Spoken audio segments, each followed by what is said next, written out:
গোপন সংবাদের ভিত্তিতে মঙ্গলবার ভোরে কুষ্টিয়ার একটি বাড়িতে ৩ ঘন্টার শ্বাসরুদ্ধকর অভিযান চালায় ৪৬ স্বতন্ত্র ইনফ্যান্ট্রি ব্রিগেডের একটি ইউনিট। সেখান থেকে অস্ত্র ও গুলিসহ গ্রেফতার করা হয় শীর্ষ সন্ত্রাসী সুব্রত বাইন ও মোল্লা মাসুদকে। সংবাদ সম্মেলনে তাদের গ্রেফতারের কথা জানান আইএসপিআর-এর পরিচালক।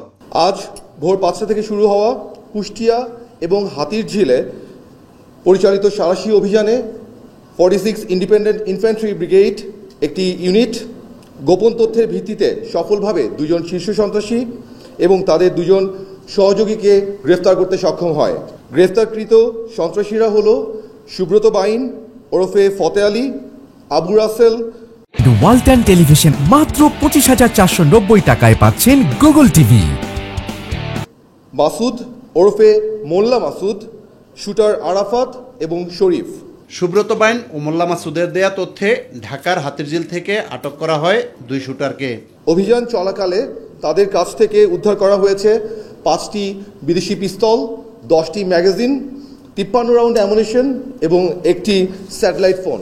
2001 সালের 25 ডিসেম্বর যে 23 শীর্ষ সন্ত্রাসীর নাম তৎকালীন বিএনপি জামাত সরকার ঘোষণা করেছিল তাদের অন্যতম ছিলেন সুব্রত বাইন। তার নামে এখনও ইন্টারপোলের রেড নোটিশ জারি রয়েছে। তাকে ধরিয়ে দিতে তখন স্বরাষ্ট্র মন্ত্রণালয় পুরস্কার ঘোষণা করেছিল। এই তালিকায় সুব্রত বাইনের সহযোগী মোল্লা মাসুদও ছিলেন। ইউসুফ আলী, মাই টিভি, ঢাকা।